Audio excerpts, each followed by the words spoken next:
Hello, welcome back to the fifth quarter. We're here today to talk about Sunday's disheartening 34-24, yeah.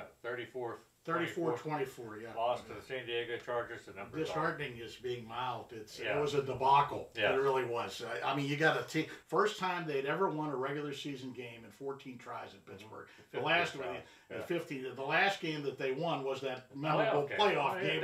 Alfred Papunu, the tight end, and all that stuff. But I mean, what a letdown after a tremendous win the week before, and to come out as flat as a pancake in that game. Yes. Yeah, they could do nothing right offensively. Couldn't get a stop on defense for at least the first 3 quarters of the game. Well, when somebody goes 10 for 16 on third downs, that's pretty good. They were. That was probably only couple or 3 quarters. 10 and 16. I think they got into they had 20-some third down opportunities. But they were 10 for 16 going in the third quarter, which is pretty darn good. And the Chargers seemed in control, although opening the second half, had the Steelers been able to get a stop, they could have done some damage then. Instead, they gave up a 17-play drive. According to their coach. They gave up a 17-play drive and then had the turnover. 14 points just like that. When it hit Paulson in the rump and went into the end zone, and instead of falling on the ball or kicking it out of bounds, Antonio Brown tried to pick it up. A lot of things to look at in this game, but some of the coaching moves had some people scratching their heads in the press box. Everyone's making light of it now, but 24 is easily divisible by 3. You need 8 points, and they did not go for 2.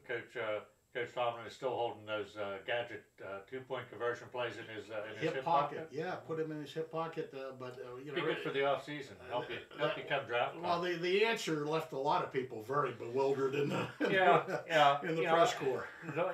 At first, when I heard it, I didn't really have much of a problem with it. I figured, okay.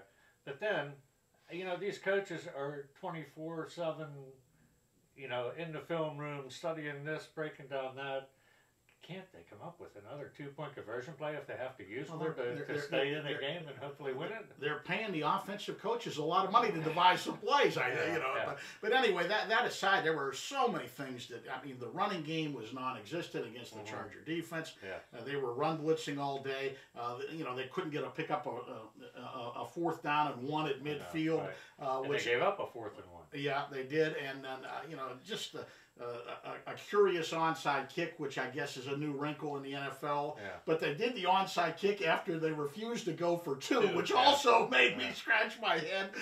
It was just a mishmash of a disaster.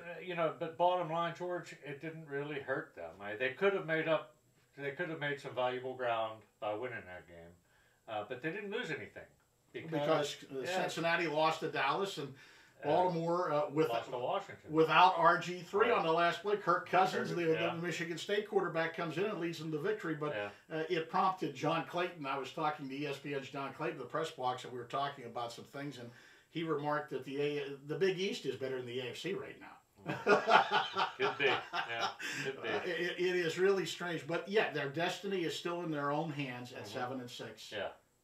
So trip to Dallas this week. At least they don't have them on the emotional ride that the Cowboys were on last weekend after the unfortunate death of one of their players. But I'll say this about both teams: San Diego that just came in and beat the Steelers, and Dallas coming up after it. Both talented teams, both capable of beating the Steelers.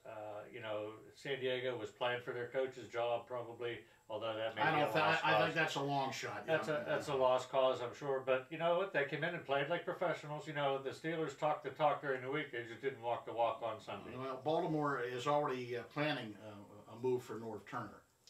Because they fired Cam Cameron today, their offensive coordinator, with the thoughts that if Norv Turner gets fired, they may go after him as their offensive coordinator. But that's another chapter, and we'll talk about that next time. Okay. Thanks for tuning in. We'll see you next time on the fifth quarter.